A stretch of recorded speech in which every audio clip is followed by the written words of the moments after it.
Off the Hook, airing on offthehooksports.com. Your home for real news, real opinions, and what really matters about Tennessee athletics. The Off the Hook podcast at offthehooksports.com or Facebook, YouTube, Twitter, or wherever you go for your favorite podcasts. Apple Podcasts, Spotify, Stitcher, Google Play, TuneIn, iHeart. Like, share, follow, subscribe. Off the Hook with Dave Hooker starts now.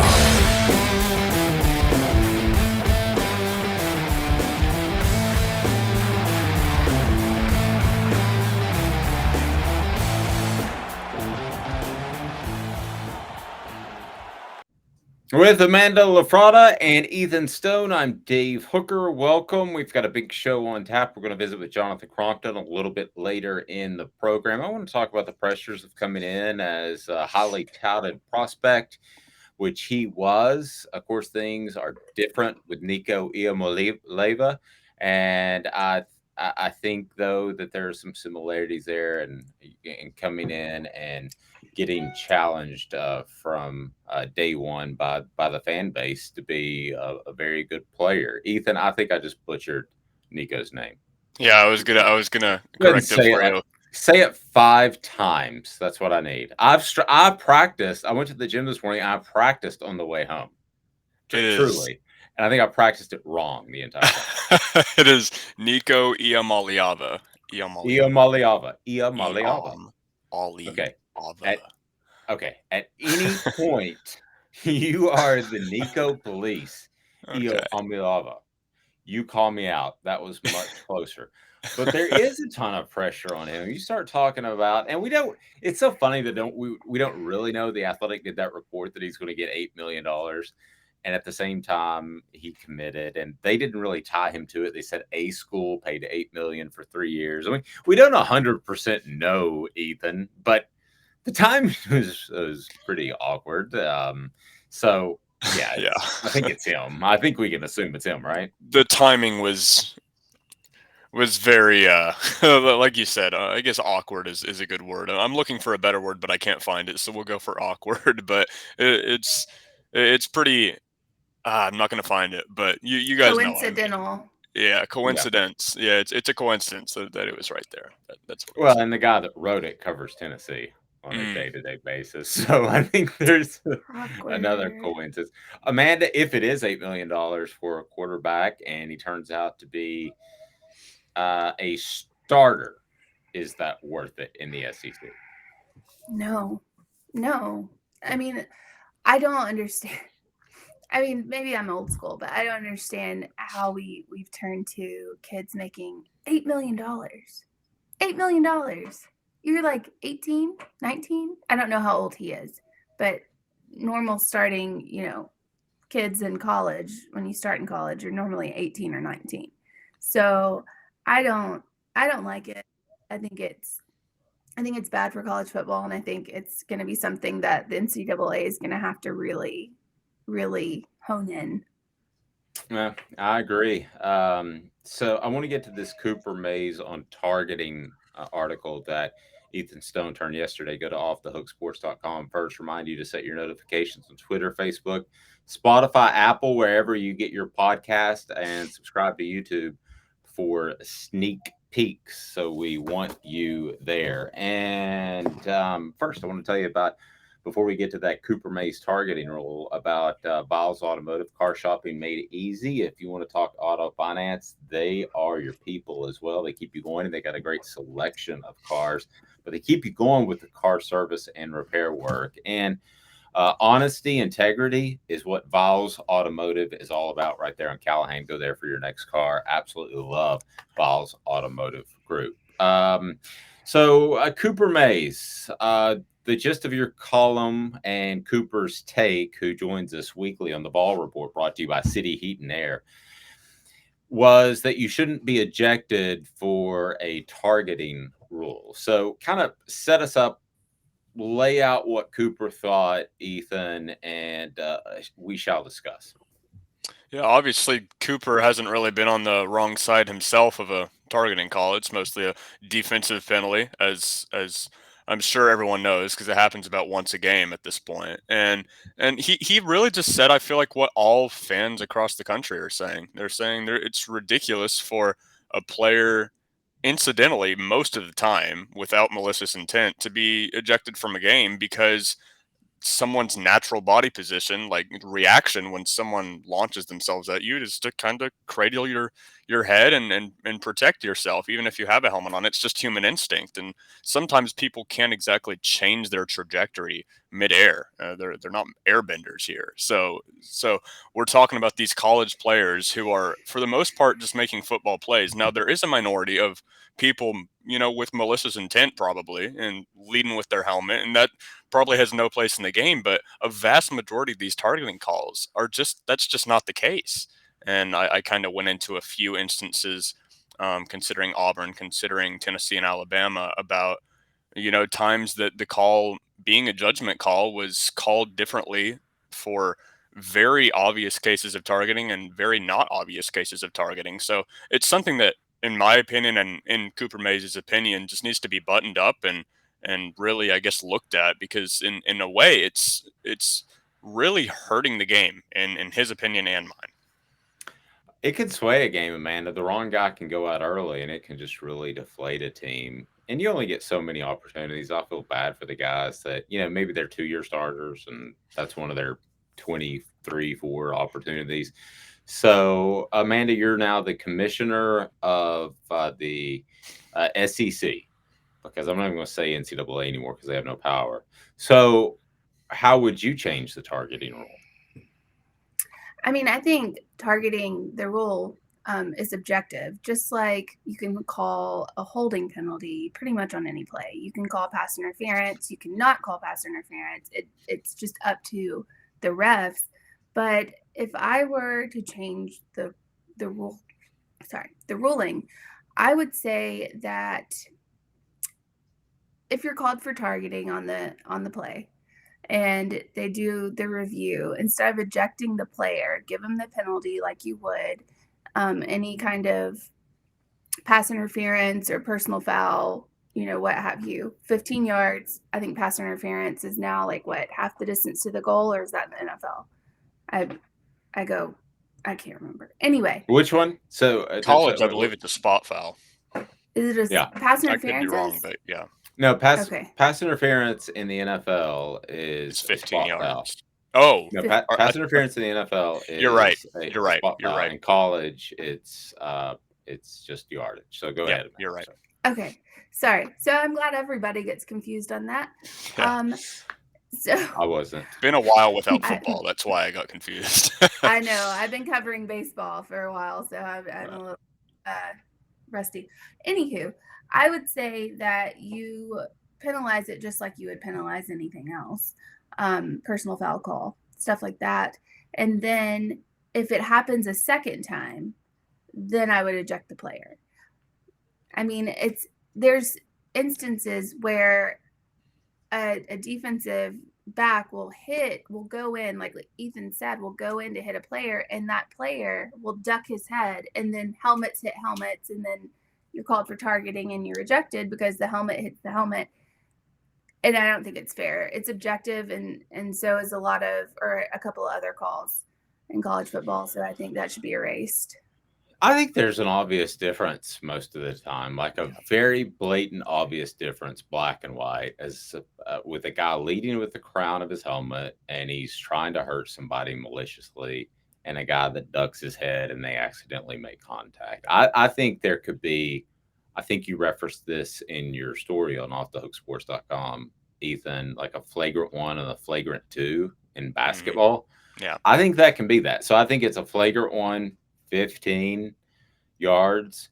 I wouldn't even hate, I know this is unprecedented on left field, so you guys tell me if I'm stupid, but I wouldn't hate suspended for the rest of the drive.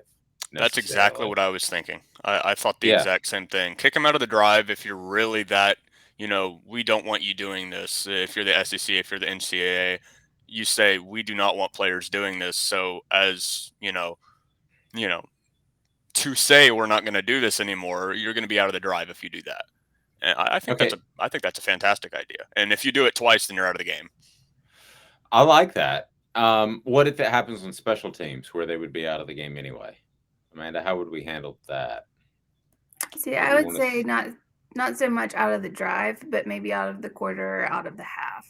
I think a full game suspension that leads into the next game Yeah, is that's ridiculous. is absolutely ridiculous. Yeah. So we could do something in the Iron Bowl and then be out, half of the SEC championship. Thank you, Lord have mercy. Yes, half of that, and that's ridiculous. You can't have a star player out like that, especially when it's an objective call. No, I'm fine with all that. I like what you guys came up with. So let's just. I'm gonna go ahead and give the commissioner a call and say what's up, and then we'll just kind of go from there. That sounds like a good breakdown. Also on offthehooksports.com, the breakdown of the most important balls for this upcoming season continues. Kamal Hayden is number 22. Why is he so darn important, Ethan? And I kind of touched on it a little bit yesterday. I just think just about every cornerback on the team right now is important because it was such a problem last year, and you have so many guys like Haddon that have high potential.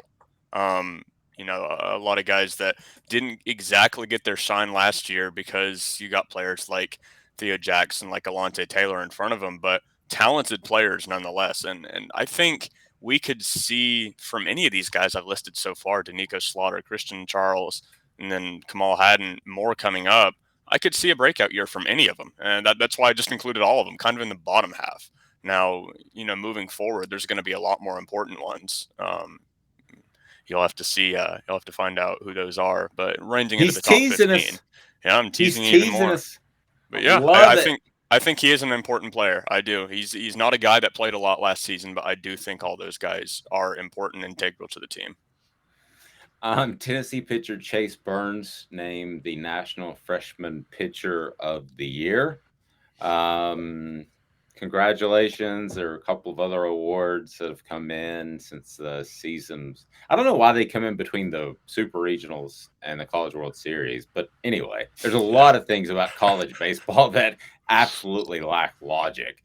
But it's just when these awards come in, each one's kind of bittersweet, Amanda, because and I was texting Ben Joyce back and forth a little bit. He's going to join us next week last night, and kudos to him, man, for supporting the Children's Hospital. I hope you guys saw that tweet. If you did, retweet it. We're going to do our best to publicize that. And a lot of people may not know I was in an injury, an accident when I was a kid, and basically was told by the doctors told my parents, going to lose his foot, his leg, or his life, but we're going to try one more time to see if the foot responds. That was at Children's Hospital. They pricked my toe. It did respond, so they sewed it back on, and we said prayers, and I have 2 feet.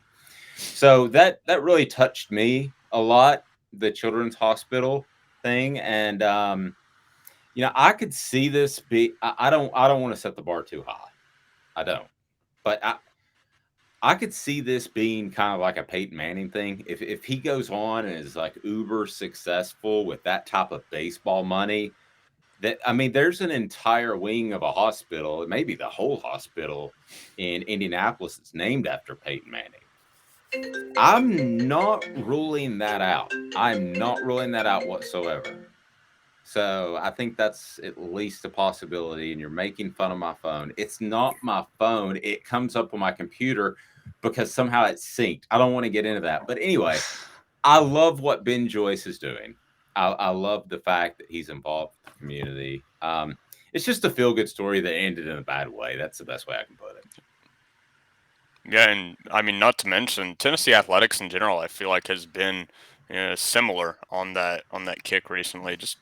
They're just good people.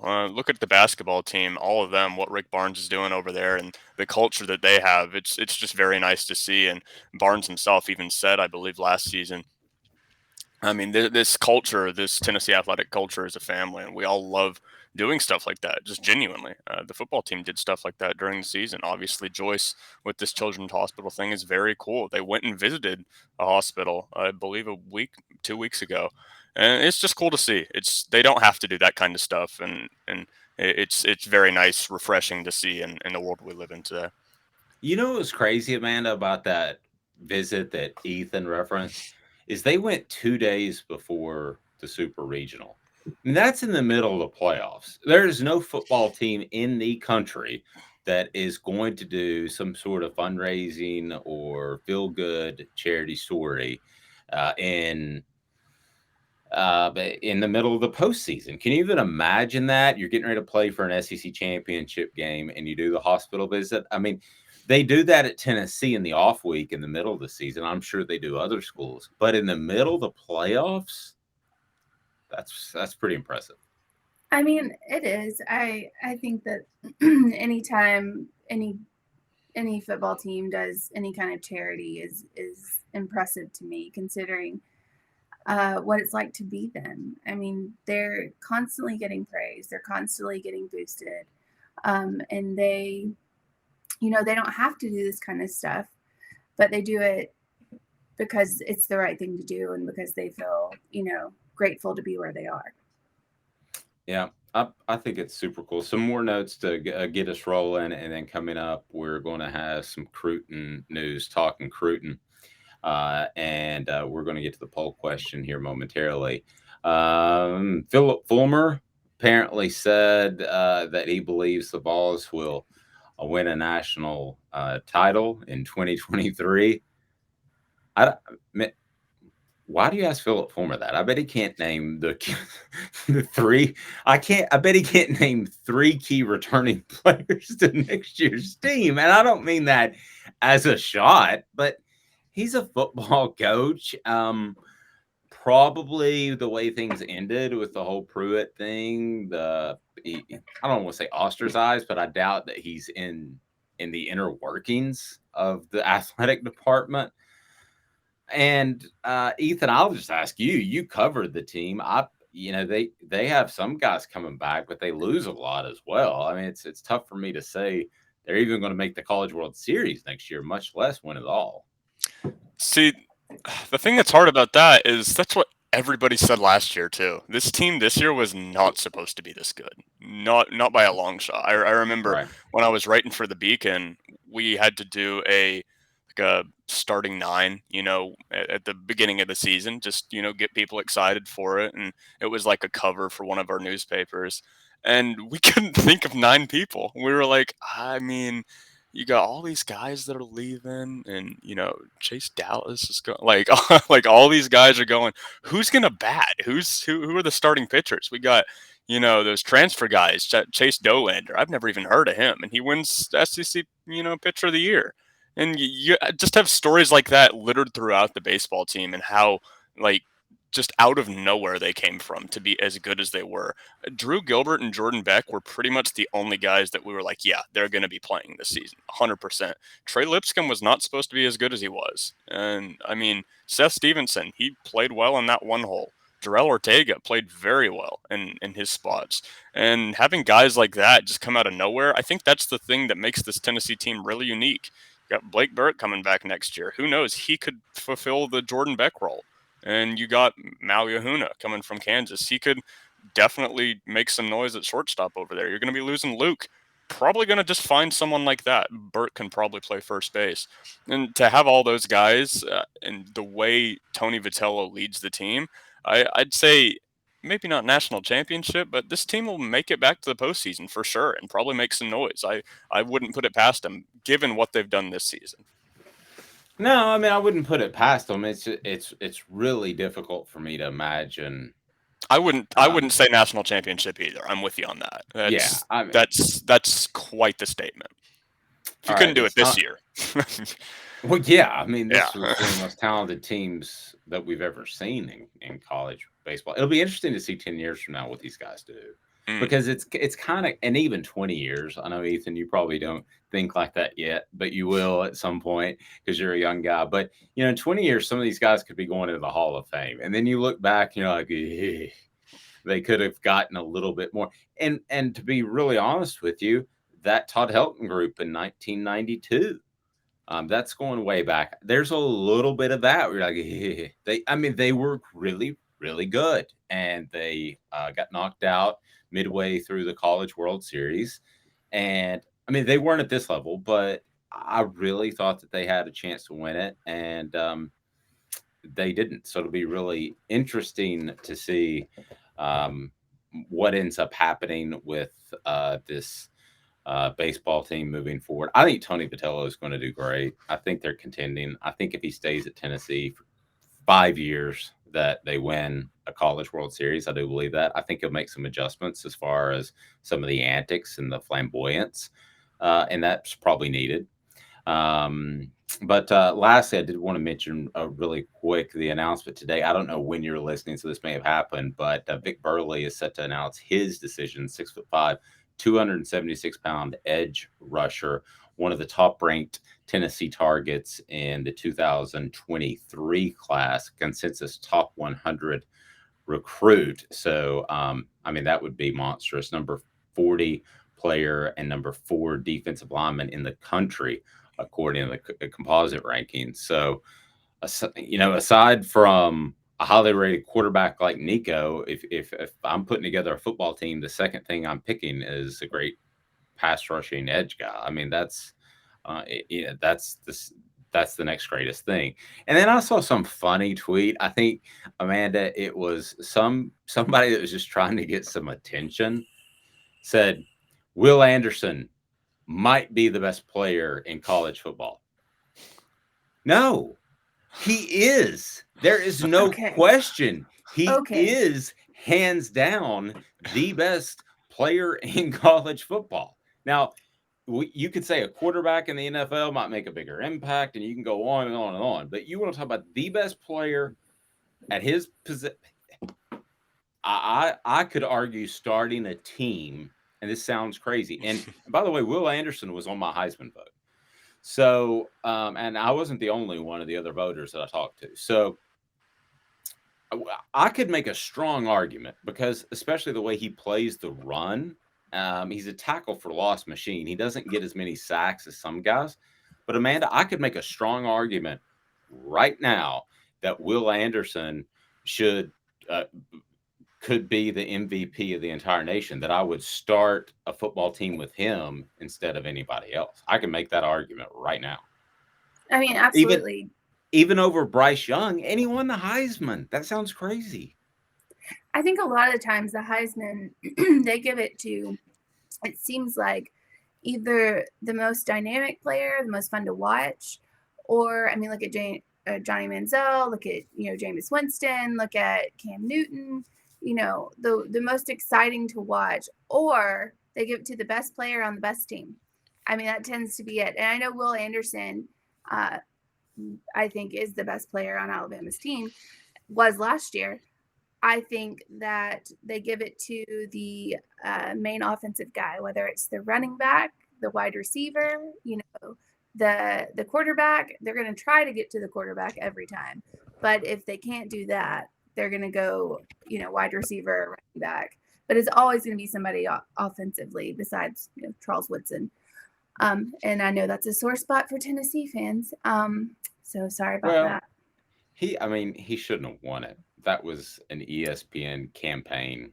And I know some people behind the scenes. If you remember, they pushed for this is going way back, but they pushed for the Wisconsin running back Ron Dane for a while. The week before, they pushed for somebody else. And it was one guy after another as Peyton was just kind of sitting there. And it's easy to get knocked off the mountain. And I think a bunch of voters and the media were sick of Peyton Manning because you talked about him for 4 years and he didn't beat Florida. I thought it was totally unfair. I think it's wrong to this day. Go ahead, Amanda. But you know me, I'm not a homer at all, but there's no way he shouldn't have won that Heisman. Okay, I've done my due diligence concerning this, and I wrote something on it. I didn't publish it, but I can even write it again. Peyton Manning wasn't even the best quarterback in the SEC. Oh, Tim Couch was the best. Tim Couch was the best, statistically speaking, the best quarterback in the SEC. Well, I'm just letting you know. Yeah, statistically, they throw a bunch of slip screens, short slants, bubbles. But statistically speaking, he was the best quarterback in the SEC. However, Charles Woodson played all sides of the ball, literally all sides of the ball. In two games, Charles Woodson made the deciding play that won Michigan the game. So Anyway, I can't really, I mean, all sides, even special teams. So people who go on and on and on about Peyton Manning, and I get it. Peyton Manning was a great quarterback. He's a great quarterback, or he was in the NFL too. But Charles Woodson, I don't think you can say didn't deserve it. I'll say it this way then. Peyton Manning should have won the Heisman Trophy that year, and it shouldn't have been close. Agree to disagree. Fair enough. I don't think it should have been close. But anyway, so it is weird though that Woodson and Manning were the oldest players in the NFL together at one time, and that they went in the Hall of Fame at the same time. I mean, awkward. Yeah. It's time for our poll question. It's brought to you by Big Orange Philly. Go to Big Orange Philly. If you're listening at lunch, it's a great time to get some quick bites. It's also, they have fresh ingredients. They're awesome. Casual shouldn't mean stale food options. And I tell you what you need to do is stay a while because they got darts, billiards, live entertainment, and karaoke. Big Orange Phillies is right there in beautiful halls on Maynardville Pike. You're absolutely going to love it. They bring us a poll question a day. Ethan, poll question. What do you got? We'll post it on Twitter so people can follow it there. Yeah. So on Twitter, you can have 4 different answers, I guess, options for a poll. So I thought a good idea would be which road game is most important for Tennessee football to win this upcoming season. If you don't know, that's LSU, Pitt, Georgia, and we'll throw in, I believe, Mizzou will be an away game this season. So which of those 4 would be the most important for the Vols to win this upcoming season? Well, most important stuff, I mean, because they're going to beat Missouri. What were the 4 again? Give me It was that. Pitt, LSU, Georgia, and Mizzou. I believe LSU is in. Yeah, no, it is in Baton Rouge. Yeah, but I'm wondering. I look at that, and they're going to be favored against Pitt. They're going to be coin flip LSU, and Georgia. They're going to be probably a double-digit underdog. And then they go to South Carolina. South Carolina's a surprising team. Let's do South Carolina instead of Mizzou. That one seems better than Mizzou. Yeah. Well, how about we do this? How about we tweak it just a little bit? Okay. The team that Tennessee is. How about the team that Tennessee fans would most like to beat this upcoming season? Okay, but no, that's easy. It's Georgia. That's why I say most important, because which one, if Tennessee loses, is a problem for the Vols. The one Tennessee fans want is going to be Georgia 100 out of 100 times, because that just makes sense. Well, that's not a swing game. That's not a swing game. They're probably not going to win that game. So let's go swing games. How about Florida, LSU, South Carolina? Those 3, which swing game is most important for the Vols? Do we like that? Do we all like that? Yeah. Can we get a yay or nay? Yeah. So let's see what people say. Let's go. You don't like that one? I don't see how it's any different from mine, to be totally honest with you, but I like it. Okay. Let's go. Those are the 3 swing games. So, yeah. I mean, those are what will determine the season. I mean, at the end of the day, they're probably going to beat Pitt. They're probably going to beat the Akrons of the world. They're probably going to lose to Alabama. Probably going to lose to Georgia. But I think those are the 3 swing games. If they go 2-3 or 3-0 in those. And by the way, I was looking at the wins over under win total. I mean, wins, WINN apostrophe S. And they had Tennessee at 7.5 over under. I think that's easy money. If I'm missing something, guys, correct me. I think Tennessee wins 9 this year. I'll go on record with that right now. I think 8 is a lock, in my opinion. I'm right with you. I mean, you got Kentucky. Well, Kentucky's not a. There's people saying Kentucky could be the second team in the East this year. I do think the Vols beat Kentucky though. Vandy, Mizzou, probably South Carolina, all three of the Patsies, and then one of LSU, Florida. Patsies. one of LSU, Florida, and I don't know. Did I say Pitt already? I'm with you. I think 8 should be very, very doable. Okay, so we're all in agreement then. After some debating, the swing games are Florida, LSU on the road, and South Carolina. Do we want to include Kentucky as a swing game? I was going to put Pitt over Kentucky, but I mean, Kentucky works as well. I mean, Pitt beat us last season. Pitt beat Tennessee last season. And I get they had Kenny Pickett and a Heisman candidate, but everyone thought Tennessee was going to beat the life out of Pitt last season too. You just never know with that ACC team. No, but you could lose that and still win the SEC. So let's stick with SEC teams. Let's go Florida, LSU, Kentucky, and South Carolina. It's up to you, Ethan. Do you see Kentucky as a swing game? I think Tennessee wins at home. I think Tennessee wins as well, but Kentucky's probably the better team than Pitt. I'll give you that one. But okay. But yeah. Well, then let's go. Well, Pitt's out. They're not in the SEC. So let's go with the 4. Do you want to include Kentucky or go with the 3? Let's include Kentucky. Why not? You get 4. Okay. All right. We get 4. I like how you just completely changed that whole thing. Yeah. Just completely. Probably just need to get used to that. All right. Coming up, we're going to have some Cruton talking. We're looking forward to that. Talking Cruton. It's going to be brought to you by our great friends at City Heat and Air. I'll tell you more about them here momentarily, and you'll hear about David Vassy at Vassy Lawn and Garden. A Toro, man, it's fantastic. Again, please set your notification on Twitter, Facebook, Spotify, Apple, wherever you get your podcast, and subscribe to YouTube for sneak peeks. We got a YouTube channel, and go to offthehooksports.com. Back in 2 minutes. To own the more that owns every job, then get to Vassy Lawn and Garden in Cleveland and get you a Toro. I'm David Vassy, here to talk to you about Toro. With a Toro Zero Turn, you'll get more out of every minute and you'll reach the finish line faster. At Vassy's, we like to say, no matter if you're mowing 3 acres a week or 11 lawns a day, homeowners and business owners alike find confidence in equipment they can trust from top to bottom. Vassy Lawn and Garden, Highway 60 North in Cleveland. Man alive, it's worth the drive. Hi, Mike Davis here with City Heating and Air, reminding you to always dare to compare. Our team provides quality local heating and air service, installation, and maintenance across East Tennessee. We use only the best equipment like American Standard heating and air conditioning for your residential, new construction, or commercial needs. Honesty, dependability, and customer satisfaction have been the cornerstones of our business since 1961. City Heat and Air. Dare to compare.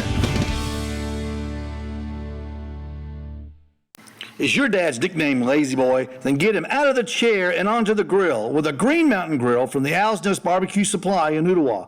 On the Green Mountain Grill, you can smoke, grill, sear, and just warm up some food. Versatile with style, that's the GMG. Go by Owl's Nest Barbecue Supply in Ottawa, right next to the Midnight Oil, and get your dad the grill to last a lifetime, a Green Mountain Grill. This is Steve Rain. I own the Midnight Oil and Michelin Tire Direct service station here in Ottawa. It's not a fancy place, never has been, but it's a clean place with clean restrooms and good folks who work here. We sell gas and fix cars, nothing glamorous, but we love what we do, and we're going to keep doing it for a long time to come. There's not many real service stations left, and that's a shame. We're the guys just like the guys back in your hometown. We'll fix your tire, change your oil, and put a new set of Michelins on your car. If you want a Twinkie, you'll just have to keep on going. Thanks for the business.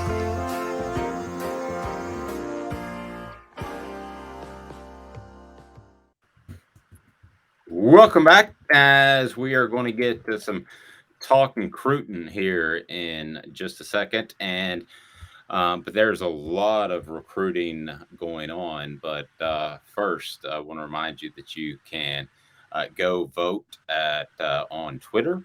And you absolutely can take part in the biggest swing game for Tennessee this upcoming season. I'm interested to see where that goes. So I think Tennessee's an 8 or 9 win team. I don't know, Amanda, that we got your take on that. 7.5. Wouldn't you take the over? I mean, the schedule's pretty easy. I mean, Ethan's right. Pitt is good. They won last year, but no Kenny Pickett, and I mean, they're all right. I don't know how well they'll do without Pickett, but we'll see. As far as 7.5, I mean, I could see it happening. I don't like Josh Heupel, and that's only because I'm an Alabama fan. So if that tells you anything, I like which Jeremy means you think Josh Heupel's really good, and I do. Yes. You would rather Jeremy Pruitt Bullethead be the head coach. Love Derek Dooley. Loved him. Bring him back anytime. Boy, I got Dooley. Got in a conversation with John Adams of the Knoxville News Sentinel yesterday about that whole goofy thing. The last time they were at LSU and they traveled there this year, where Chuck Smith, the defensive line coach, sent 4 defensive tackles out on the field in the goal line situation, and they had 14 players on the field. Yes. 14, Ethan. That actually happened. I think you were like 3, but that's really, really difficult to run 14 people out on the field. I can remember that somebody telling me on that staff at the time. They said, I said, what happened? And they go, I don't want to say. And I said, well, but really, what happened? I said, it was Chuck. And I said, well, I said, are you worried about that happening again? And no, he doesn't have that responsibility anymore. He does that. Yeah. I don't blame him. So for the rest of the season, Lance Thompson, who's been in Alabama and been at Tennessee and been just about everywhere, handled the complete defensive front. He was just the linebacker coach. So basically what they had is Chuck Smith, God bless him. Chuck Smith was just there to teach kids how to pass rush. That was it. You'd like to bring a little bit more to the table. He was an okay recruiter, I guess, but I mean, that's pretty much exactly what he did.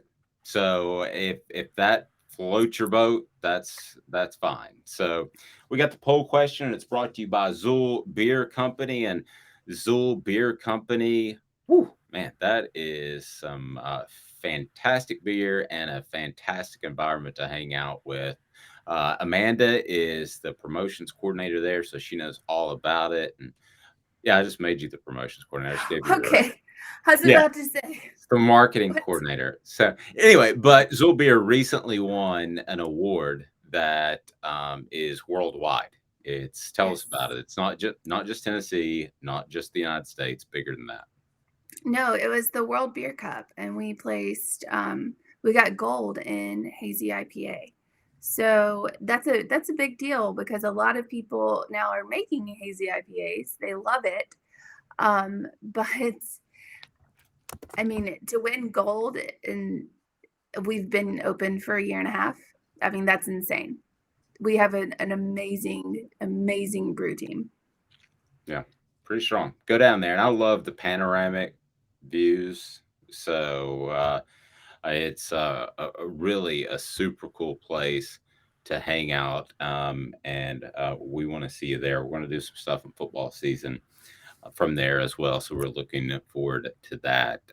It is time for Talking Cruton. We got some good stuff as a big announcement coming today. Depending on when you're listening, it may have happened, but I'll tell you a little bit more about him. Talking Cruton, brought to you by Zool Beer Company, downtown Knoxville. Talking Cruton. Am I right or am I right or am I right? Who's on Tennessee's board? The names you need to know, exclusively on Off the Hook Sports with Dave Hooker. All right, well, let's start with, why don't you just say his name? Nico, Ethan, fill in the blank. Iamaleava. Iamaleava. I think I got it. Did I get it? Iamaleava. Iamaleava.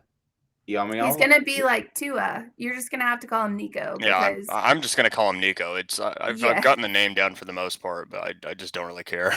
I'm gonna call him Nico. I think if I were you, I'd keep rolling with it because you may be in the minority of people that can actually pronounce it correctly. Absolutely. To brag about. You put that on your Twitter feed. I can pronounce Nico's last name correctly, and and put his handle in your bio of the Yes. top. One of the few in the Knoxville media that can pronounce Nico's last name correctly. That would be awesome.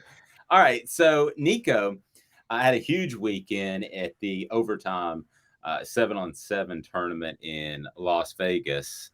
I never want to go to that city again. The top Ooh. 5. Oh, it's just terrible. Have you been to Vegas, Amanda? Twice. Ethan? Once I was young. God, I got stuck there for 9 days one time. It's horrible. I didn't know if it was AM or PM. Anyway, so Nico, top 5-star recruit, lived up to his billing at the Las Vegas event.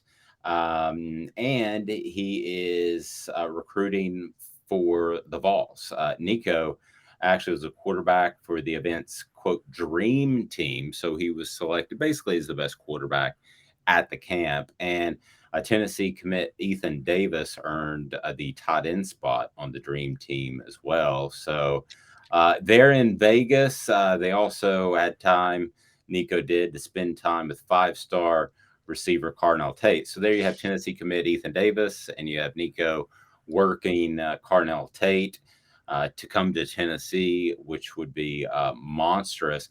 I tell you what, I don't know that Tate it isn't already maybe silently committed to Tennessee. Just from what I'm hearing, I just wonder. I'm not reporting anything, or I would write it. Okay, I don't know this, but I just, based off somebody I talked to, just kind of got a weird little thing yesterday, and I'm just going to leave it at that. I'm not reporting anything, but I'm wondering, and I've covered recruiting for a long time. So how about some baseball recruiting as we talk recruiting? Already up and at 'em.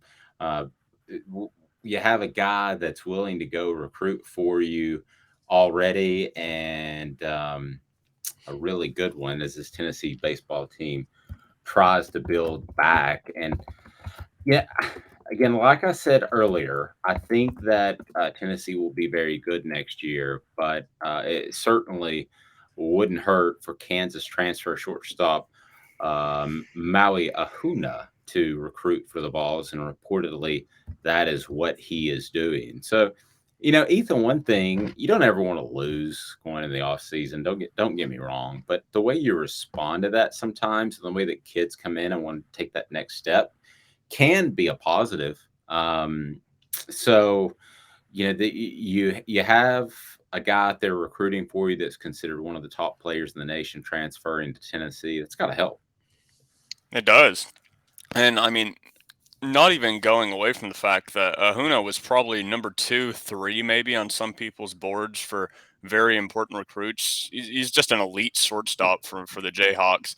Tommy White out of North Carolina State, and I mean, this is just so far. The season's not even 100% over, and players haven't left their teams yet. But Tommy White out of NC State is a really intriguing prospect to me. I believe led the country in home runs. Just ridiculous power hitter. Said he was transferring from the Wolfpack there, and I mean, Tennessee would be a fantastic landing spot for him. And guys like Ahuna, they're going to be going after guys like White because they want to build Tennessee back to what it was this season. And you get both of those transfers. I'm kind of like you said, I'm not reporting this by any means, but if they were to get both of those guys, you're pretty much all the way back already because you return enough talent that I feel like Vitello would be able to get this team to a place where it would be competing again. All right, so it'll be interesting to see what Tennessee does in baseball. Are you familiar with how the recruiting calendar works, or the transfer portal calendar? I'm a football recruiting guy. I don't really completely know the calendar. Ethan, can you give us some insight onto that, please? So they have to be transferred by July 1st. I believe it's a little different for other sports, but since baseball goes so far into the summer, I believe July 1st is the transfer deadline. I could be very wrong on that, so do not quote me. I'm pretty sure I'm right. I'm Google pretty it. sure I'm right here. Google it right now. Google it. All right. Well, I'll tell you about Craft Treats. Go to crafttreats.com where they've got the chill pills. They've got a full spectrum CBD treat. And that is just fantastic for the dog that suffers situational anxiety like storms, car ride anxiety. Have you ever had, Amanda, a pet who had car ride anxiety? Yes, my cat Really? Penelope. Yes, Penelope. She would, I mean, if you take her on a ride, which we only do like once a year to go to the vet, she will slobber and cry. Like we put her in a carrier because it just doesn't work any other way. Cry and slobber to the point we had to give her a bath. I had to wash a cat, and it was awful. How many pets do you have right now? How many pets do you have? Because we're sending you some Craft Treats. How many have you had? I mean, I love pets. I've never been a cat person. She's my first cat, but that's only because my dog Ava picked her out over all the other dogs at the shelter when we went to adopt. So she picked out the cat. So now I have a cat. And actually love my cat. She's so fun to watch. But I have two, and over the years I've had multiple. I don't even know. Yeah, probably most of them are no longer with us. Yeah. Sorry. Yeah, thanks for that. Also, when they get old, before they go to heaven, because all dogs and cats go to heaven, they might have arthritis. So you can go to crafttreats.com for that, and they will take care of you. Is that too far, Ethan, before we get to this day in sports history brought to you by Craft pretty Treats? close. I looked it up, by the way. I was about 95% right. If you want to be immediately eligible, you have to be out by July 1st. You can do it whenever you want, but it wouldn't make any sense to do it after July 1st. Okay. Yeah. Okay. For baseball. Oh, so baseball only. I got you. Okay, so that would be basically you're starting the second session of summer school. Yeah. Okay. I got you. All right, that makes sense. So we'll know something in a couple of weeks then. So we'll be talking Cruton. And now that June, you don't have to commit. You don't have to commit to that school by July 1st. You just got to be in the portal. In the portal. Yeah. Oh, okay. Yeah. Okay, so at that point, do we know how long? I think that I'm not sure how long they can wait. I'm not even sure there is a deadline, to be honest with you. Could you go in the portal on June the 28th, and a week later actually just show up at UT and transfer? We're gonna Google that too. We'll figure all that. We're getting into some. Yeah, this day I know recruiting calendars. I've had pinned up throughout my life, all over my office. Yeah. So we'll get to that. But this day in sports history is brought to you by our friends at City Heat and Air. So Ethan, what do you got? And then I don't want to begin on a somber note, but there is a day in sports history that I want to address. But first, let's do the fun stuff. What do you got this day in Vols and or sports history? I looked as long as I could for Vols, and I could not find anything, which makes a lot of sense. Okay. Well, wait. Which makes a lot of sense because think about it. Who would be playing right now? I mean, nobody. Baseball just had their best season ever. They've been to Omaha once or twice. So, I mean, Tennessee wouldn't be playing right now. So there's nothing really interesting that happened. So I had to go back all the way to 1902. And trust me when I say this is a banger. It's so funny. It makes no sense. I'm excited. In 1902, on this day, was minor league baseball's most lopsided game. Care to guess the final score of this game? Okay, most lopsided game in minor league baseball history. Minor or major? Minor. Okay, minor. Okay, it's going to be big. I'm going to go 102 runs difference. Amanda. No. Okay. Wait. I'll say that much. I'm not going to give it away, but that's a lot. It's not that much. Let Amanda go first. I thought it might be a part of a promotion or something, Gotcha. but anyway, Amanda, I won't tell you, but it's not that much. Okay. Well, you're giving I Amanda the under, which helps her. That's fair. I knew that. She wouldn't go My over. God, I wouldn't go over. I would say 56. 56. That's a little closer. The final was Corsicana. I think that's how you say it. 51. Texarkana 3. Justin Clark of Oh, wow. Corsicana. So Amanda was Yeah. like really close. Very close. I didn't 51 look to it 3. up. 48 differential. Justin Clark of Corsicana, it's in Texas. Both of these schools are in Texas. Hit 8 home runs in one game. That has to be a record of some sort. That's unbelievable. Yeah. Unbelievable. Insane. That's the best I could find, though. That's good. I do want to take a quick moment. Yesterday, which flew under the radar when we did the show early in the morning, and I saw later, and I just hated that we didn't do more with it. So my apologies to the listeners. We certainly appreciate you listening. But what would have been Pat Summitt's 70th birthday? Been around a lot of coaches, more than I can count. And I can say this without any question whatsoever. Any sport, men, women, pro, college, doesn't matter. Nobody filled a room and had the intensity of a Pat Summitt.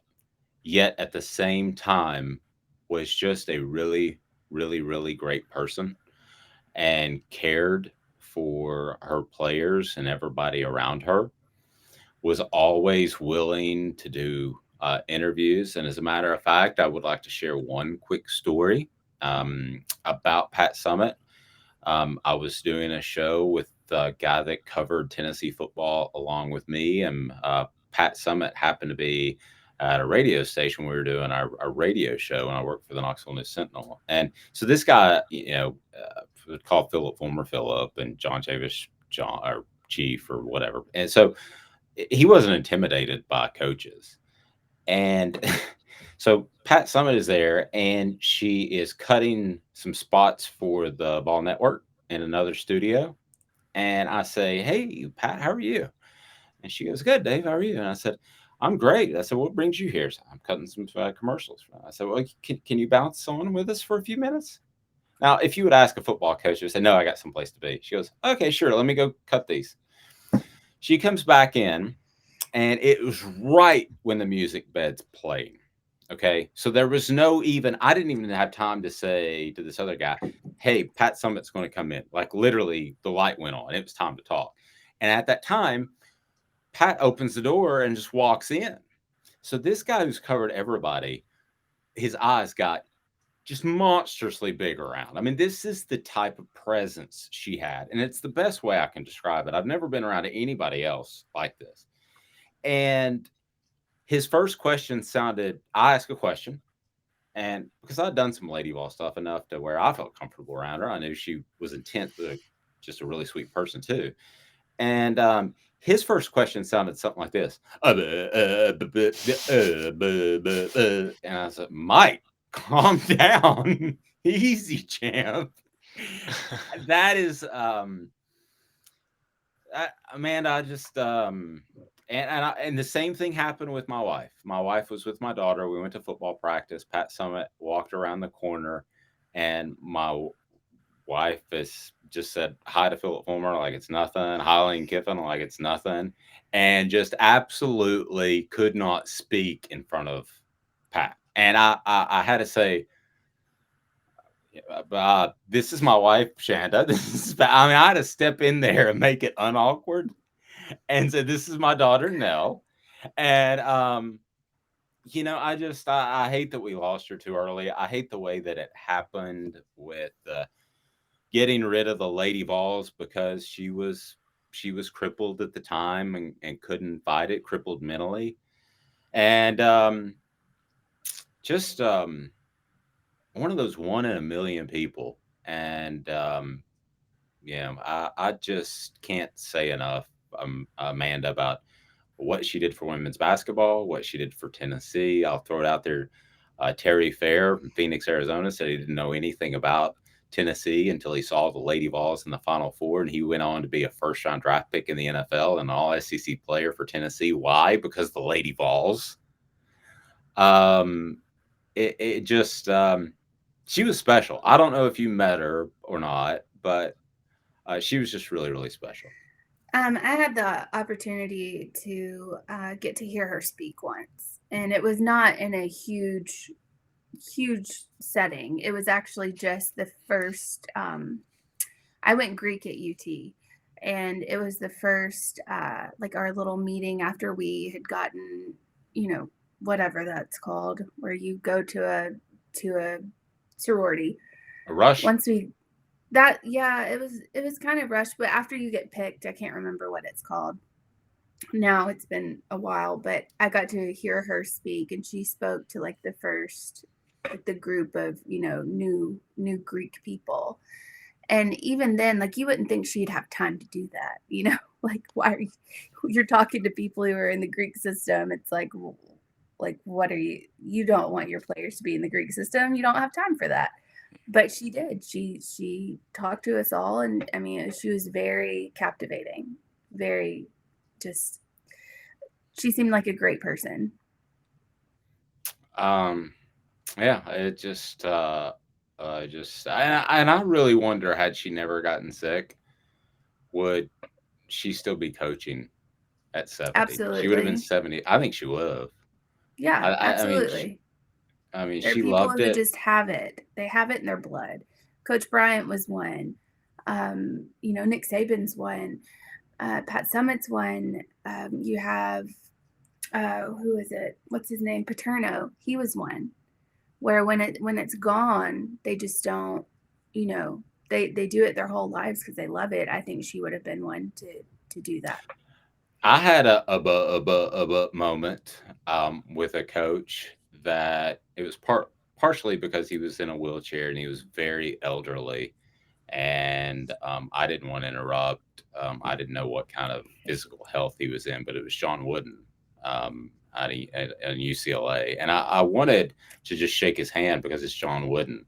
And I did have I'm going to go cover the game. I'm the football, the Tennessee UCLA football game. But I mean, that was like, if for those watching on video, if you're listening on audio, my eyes were wide open. And he wheeled by, and somebody was pushing him, and he had a blanket on. But I was just like, oh my gosh, there is one, if not the greatest coach in college athletics. I mean, really, you're talking about a small. Let's throw this around for a second. All-time great elite coaches: Saban, Wooden, Summitt, Krzyzewski. Who? Coach Bryant. Bear Bryant. I mean, there's probably Dean like Smith. 10. Dean Smith. There's probably like 10 that are in that very, very upper echelon. And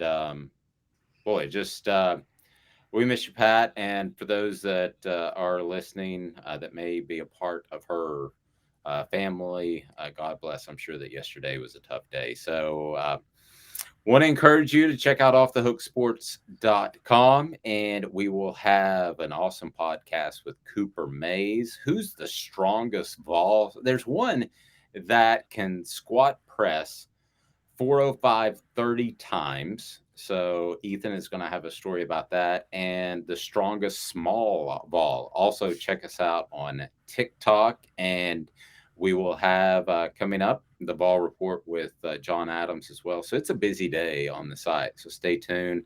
offthehooksports.com. For Amanda, Ethan, I'm Dave Hooker. This has been a presentation of Off the Hook Sports.